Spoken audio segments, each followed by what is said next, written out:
길 가실 때에 어떤 사람이 여짜오되 어디로 가시든지 나는 따르리이다. 예수께서 이르시되 여우도 굴이 있고 공중에 새도 집이 있으되 인자는 머리 둘 곳이 없도다 하시고, 또 다른 사람에게 나를 따르라 하시니 그가 이르되 나는 나로 먼저 가서 내 아버지를 장사하게 허락하옵소서. 이르시되 죽은 자들로 자기의 죽은 자들을 장사하게 하고 너는 가서 하나님의 나라를 전파하라 하시고, 또 다른 사람이 이르되 주여 내가 주를 따르겠나이다마는 나로 먼저 내 가족을 작별하게 허락하소서. 예수께서 이르시되 손에 쟁기를 잡고 뒤를 돌아보는 자는 하나님의 나라에 합당하지 아니하니라 하시니라. 아멘. 오늘 이 자리에 참석하신 성도들 모두와 또 방송으로 예배를 함께 참여하시는 모든 성도님들의 가정과 삶 속에 하나님의 은혜가 이 시간도 함께 하시기를 간절히 소원합니다. 오늘 저희들은 주연절 7번째 주일을 맞이하고 있습니다. 각종 선거를 앞두고요, 요즘에 후보자들로부터 오는 문자 세례를 받고 있습니다. 자신을 뽑아달라면서 자기에 대한 소개하는 영상도 있고 문자도 있고, 또 자기의 어떤 정책에 대한 이야기들도 담아서 문자들을 보내는 것 같습니다. 어떤 일을 감당하기 위해서 그 일에 합당한 자질과 자격을 갖춘 사람들을 선별하고 선출하게 되는데요. 우리도 이제 3월 9일이 되면 새로운 대통령과 또 국회의원들을 선출하는 것 같습니다. 오늘 본문의 말씀은 예수님을 따라갈 수 있는 사람, 우리가 우리를 위해서 일할 수 있는 누군가를 뽑는 것처럼 예수님께서도 예수님과 함께 일할 수 있는 사람, 제자로서의 자질을 갖춘 합당한 사람이 어떤 사람인지를 묻고 또 그들에게 그 길을 가르쳐주고 계십니다.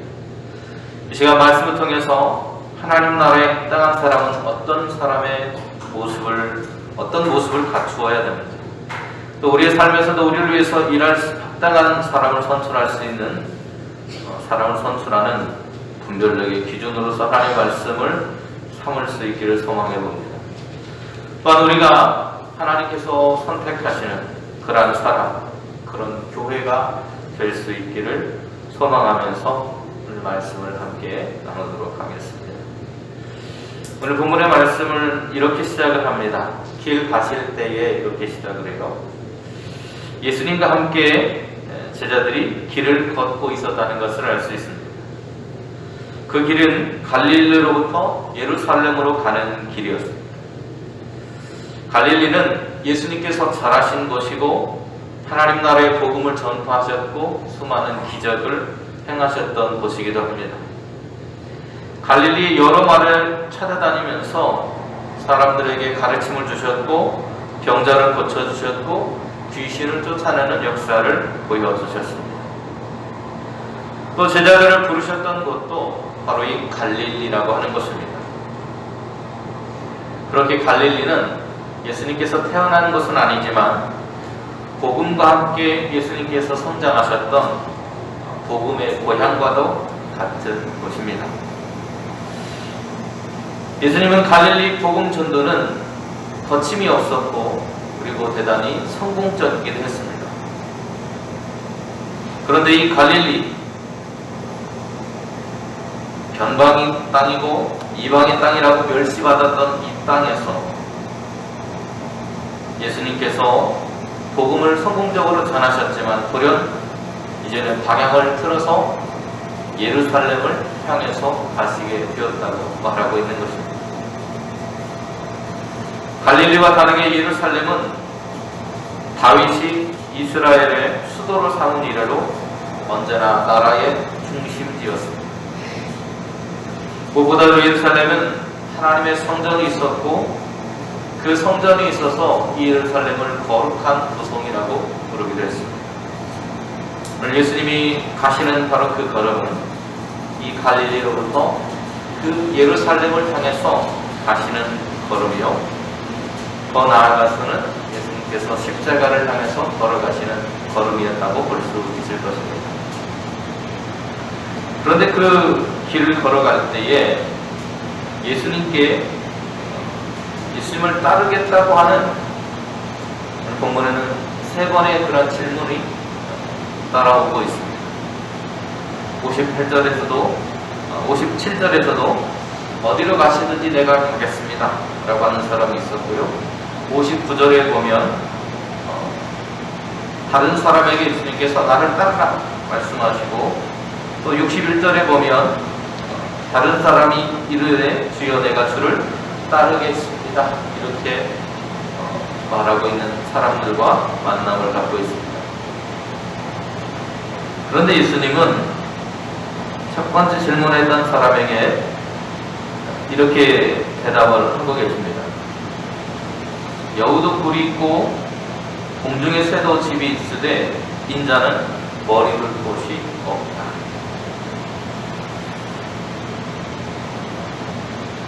여우에게도 굴이 있고 새에게도 보금자리가 있는데 그 굴과 보금자리, 그 집이라고 하는 것이 무엇입니까? 여러분에게 집은 어떤 의미를 가지고 계십니까?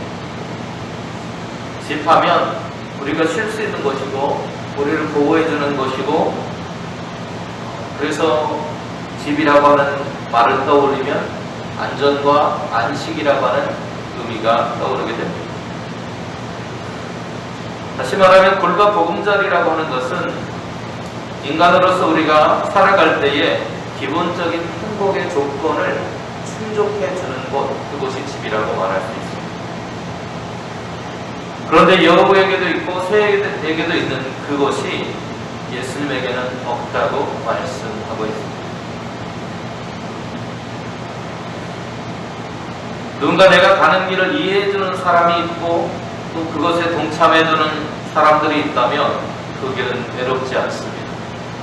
가정, 집이라고 하는 것은 우리에게 그런 역할을 해주는 것입니다. 그러나 내가 가는 길을 이해하는 이도 없고 그 길을 나 혼자 걸어야 된다고 한다면 외로운 싸움이 될 것입니다. 예수님의 예루살렘으로 가는 길은 이해해주는 이가 없었기 때문에 오히려 외로운 길이었습니다. 예수님께서 예루살렘으로 가시는 길은 고난의 길입니다. 그것을 사마리아 사람들은 물론 예수님의 제자들도 깨닫지 못했습니다. 기가 막힌 것은 같은 믿는 사람들인데도 분열되어 있었다는 것입니다. 예수님은 사실상 세상에서 순례자처럼 살아오셨던 분입니다. 유대인들에게 배척을 당했고요.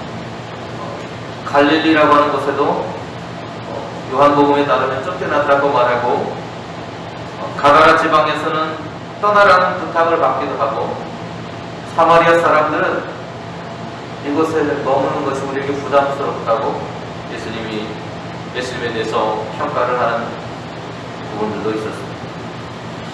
예수님을 따르는 사람은 생활의 불안정 속으로 발을 들여놓는 것이라고 해도 과언이 아닐 것입니다.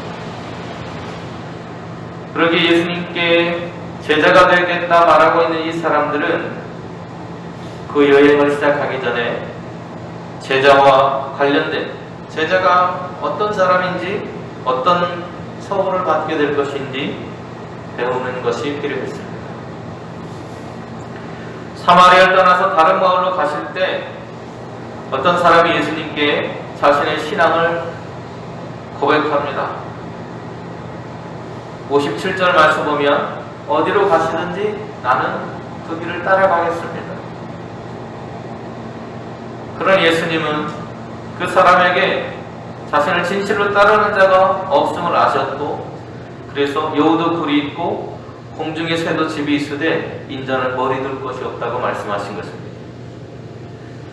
이 말을 다른 말로 우리가 생각해 보면 예수님을 따른다라고 하는 것은 각오 없이 일시적인 어떤 기분이나 공명심을 가지고 갈 수 있는 길이 아니라고 하는 것입니다. 예수님 오히려 그러한 사람을 경계하고 있는 겁니다. 그런데 여러분 여기 보시면 여우가 나오고요, 새가 나옵니다. 여우 하면 떠오르는 인물이 있습니다. 성경에 여우 하면 헤롯이라고 하는 인물을 떠올리셔야 돼요. 성경에서 여우 하면 여우 같은 사람 헤롯, 신약 성경에서 헤롯입니다. 그래서 여기서 말하는 여우라고 하는 것은 헤롯의 왕가를 말하고 있어요. 또 새는 뭐를 가리키냐면 이방인을 뜻하는데요. 새 중에서도 하늘을 아는 새라고 하면 그중 으뜸이 되는 것이 떠오르는데 독수리가 떠오릅니다. 독수리는 로마의 황제나 총독을 상징하는 것입니다. 그래서 이들이 말할 때, 예수님께서 말할 때 여우나 새가 집이 있다고 말씀하신 것은 예수님이 가시는 길과 황제나 또 분봉왕이었던 헤롯의 그들이 걷고 있는 길이 다르다는 것을 말씀하고 있는 겁니다.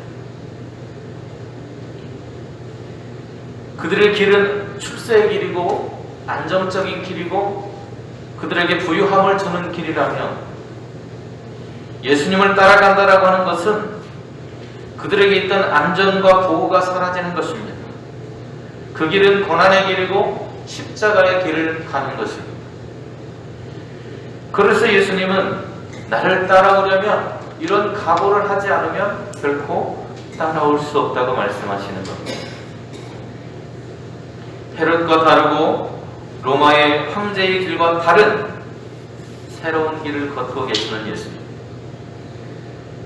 그래서 내 불과 보금자리를 더 크고 안락하게 넓히는 길이 아니라 머리 둘 곳조차 없는 떠돌이의 인생, 십자가의 길을 걷겠다고 다짐하는 것이 예수님의 제자로서의 걸어가는 길이라는 것입니다. 또 오늘 본문 말씀에는 다른 사람들 둘이 나옵니다. 59절과 61절에 한 사람은 예수님께서 나를 따르라고 하셨고 또 다른 한 사람은 제가 주님을 따르겠다고 말했는데 이 두 번째 사람과 세 번째 사람의 공통점이 하나 나옵니다. 예수님의 따르라는 요청에 대해서 그리고 예수님을 따르겠다는 그 다짐에 있어서 그들은 핑계를 대고 있는데 그들이 공통적으로 대고 있는 핑계가 하나 있는데 그게 뭐냐면 먼저라고 하는 표현입니다. 나로 먼저 가서 나로 먼저 이런 표현을 쓰고 있어요. 가서 장사 지낼 수 있도록 내 아버지를 장사 지내도록 좀 해주십시오. 또 가족과 이별할 수 있는 시간을 좀 주십시오. 여러분 우리가 어딘가를 떠나거나 뭔가를 결단하고 갈 때 어쩌면 자연스러운 이야기들이잖아요. 그렇죠? 가족하고 이별하고 아버지의 그런 장사를 지내고 가는 것이 당연한 것처럼 여겨지는데 예수님은 왜 그러셨는지 모르겠지만 이것들에 대해서 단호하게 거절하고 계십니다. 60절에 보면요, 죽은 자들로 자기의 죽은 자들을 장사하게 하고 너는 가서 하나님의 나라를 전파하라 말씀하시고 또 가족에게 이별을 하게 해달라고 하는 사람에게는 손에 쟁기를 잡고 뒤를 돌아보는 자는 하나님 나라에 합당하지 않다고 말씀하고 있습니다.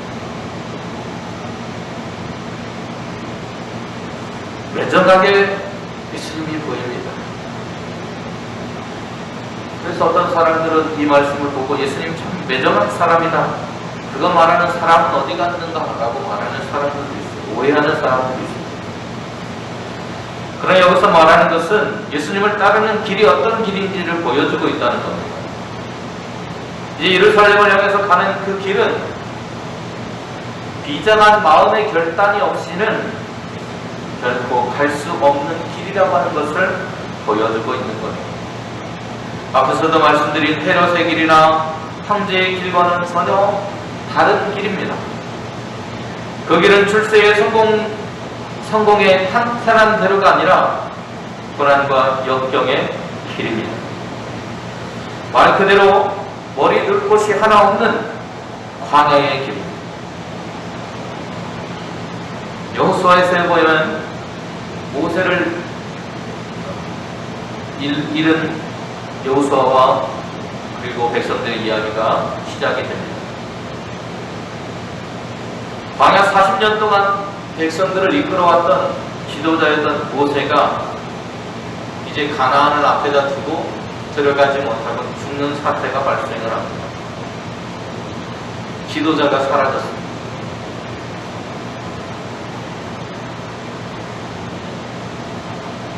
그 모세의 뒤를 따르고 그 일을 감당해야 되는 여호수아에게 있어서 그 마음이라고 하는 것이 어떻습니까? 그의 마음이 얼마나 비장해야만 했어요. 여호수아 앞에 놓인 가나안 땅은 황활한 광야였습니다. 광야에서 레바논까지 또 큰 강 유브라데까지, 그 유브라데에서 햇사람의 땅을 지나서 서쪽으로는 지중해까지 숨막힐 듯한 드넓은 광야가 펼쳐져 있는 곳입니다. 그리고 그 땅에 살아가는 사람들은 어떤 사람들이었느냐?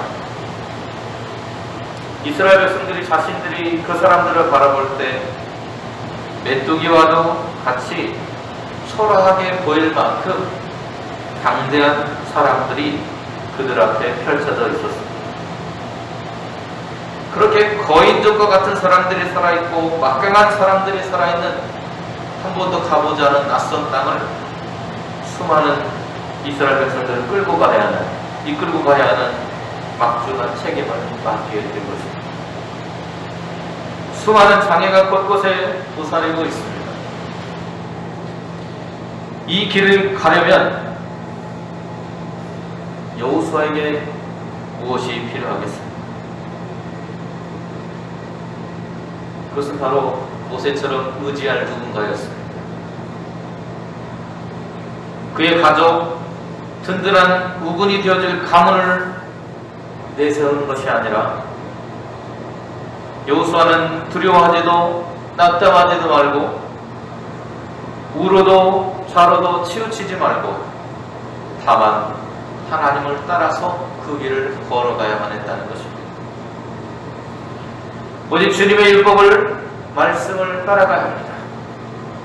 그에게 있어서 다른 어떤 것이 먼저가 될 수 없습니다.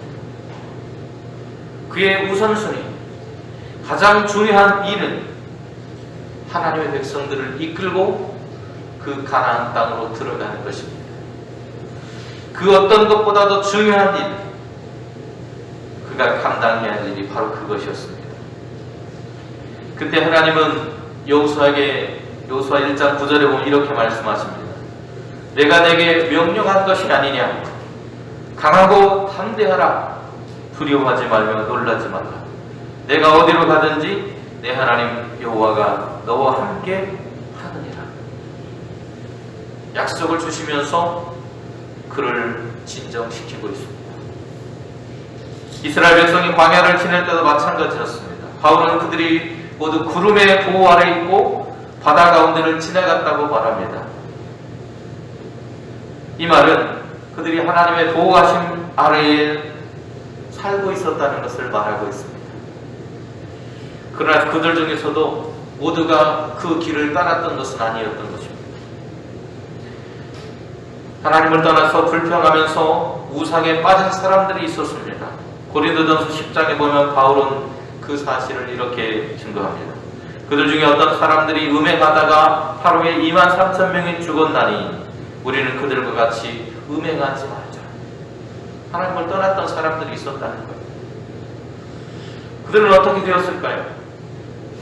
모두 멸망했다고 말합니다. 그리고 그들의 멸망이 오늘 우리의 본보기가 되었다는 것입니다. 그들 가운데 어떤 사람이 원망하다가 멸망시키는 자에게는 멸망하였나니 너희는 그들과 같이 원망하지 말라. 그들에게 일어난 이런 일은 본보기가 되고 또한 말세를 만나 우리를 깨우기 위하여 기록되었느니라. 우리를 깨우기 위해서 기록된 그 말씀을 붙들고 하나님의 길을 걸어가는 것, 그것이 가장 우선되어야 하기 때문에 오늘 주님은 그들이 먼저 가서 이것을 해도 될까요? 먼저 가서 이런 일을 해도 될까요? 말할 때 그것이 우선순위가 아니어야 된다고 말씀하고 있는 겁니다. 그들이 해야 하는 일이 덜 중요해서가 아니라 그보다 더 급박한 일이 그들 앞에 놓여있기 때문에 그 길을 선택하라고 말합니다. 그리고 주님께서는 말씀하셨습니다. 손에 쟁기를 잡고 뒤를 돌아보는 자가 되지 말라는 것입니다. 왜냐하면 그런 사람은 하나님 나라에 합당하지 않다는 거예요. 예수를 따르고자 결단한 사람은 그 수치로 모든 것을 단절하고 단호하게 걸어가야만 합니다. 결심을 했는데 다시 미련이 남아서 이리 갈까 저리 갈까 우왕좌왕 해서는 하나님의 사명을 감당할 수 없다는 것입니다. 예수님이 불을 지른 하나님 나라 운동에 그런 사람은 적합하지 않다는 거예요. 차갑게 들릴지 모르겠지만 그런 사람은 하늘나라에 합당하지 않은 사람이라고 주님은 단호하게 말씀하십니다. 기독교의 신앙은요, 때로 하나님이냐 우상이냐 교회냐 세상이냐 신앙이냐 물질이냐를 명백하게 선택해야 할 때가 온다는 것입니다.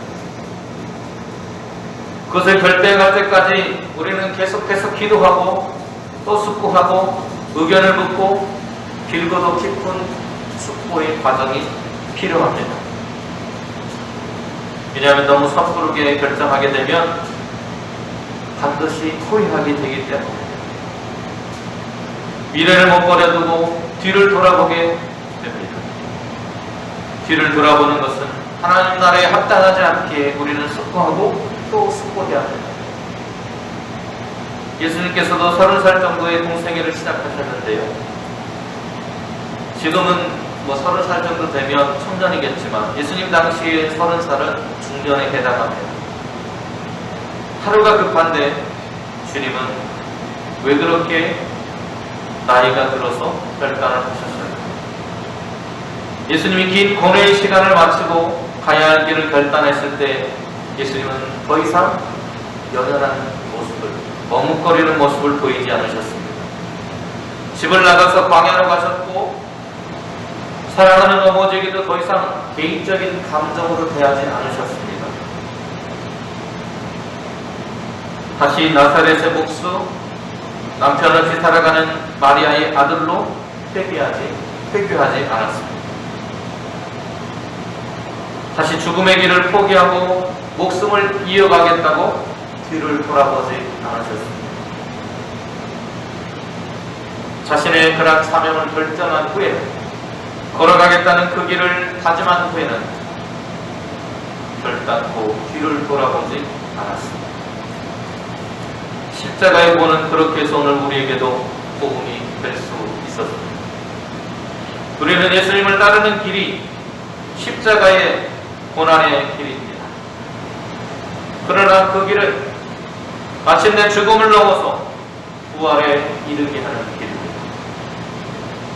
그것을 믿기에 우리는 오늘도 결단하고 나아갑니다. 십자가와 부활을 믿는 사람만이 오늘 뒤를 돌아보지 않고 그 십자가의 길을 함께 걸어갈 수 있습니다. 우리는 구원받은 주님의 자녀로서 하나님의 구원 사역에 선택받고 기름 부음받은 사람들입니다. 이제는 오직 십자가와 부활의 주님만을 바라보면서 죽을 힘을 다해서 그 길을 가야 하는 시기입니다. 쟁기를 잡고는 미래를 버리지 못해서 밭도 못 갈고 농사도 못 짓는 모습이 되어서는 안 됩니다. 그러면 하나님도 우리도 행복하지 못합니다. 반대로 쟁기를 잡고 앞에 가신 주님을 바라보면서 노래하고 춤추면서 최선을 다해서 주님 가신 길을 따라가면 우리는 십자가를 넘어 부활의 영광에 도달하게 될 것입니다. 이 결단으로 사는 사람이 예수님의 제자입니다. 누가복음을 기록할 쯤 그리스도인들이 로마의 세계 안으로 흩어져 살아야 할 때였습니다. 그때 그리스도인으로 산다는 것은 십자가를 지는 길입니다. 마치 우리나라의 독립군들이 집을 떠나면서 피눈물을 흘리며 가족들과 헤어져야만 했던 그 모습. 나라를 위해 싸우기 위해 자신의 손가락을 잘라내고 자기 식설들을 잘라내야만 했던 그 단장의 비통함을 견뎌내야만 했습니다. 가족이 너무나 소중하기 때문에, 사랑하는 가족을 지켜야 하기 때문에 그들은 머뭇거리지 않을 수 있었습니다. 오늘 주님은 우리에게도 그 길을 걸어가라고 부르고 계십니다. 누구든지 내게로 오는 사람은 자기 아버지나 어머니나 아내나 자식이나 형제나 자매뿐 아니라 심지어 자기 목숨까지도 미워하지 않으면 내 제자가 될 수 없다. 그대로 오신 주님, 2000년 전 하나님 나라에 합당한 자, 제자로서 그들을 부르실 때 너희가 하는 길은 머리 둘 곳도 없고, 그리고 너희들이 다른 어떤 것보다도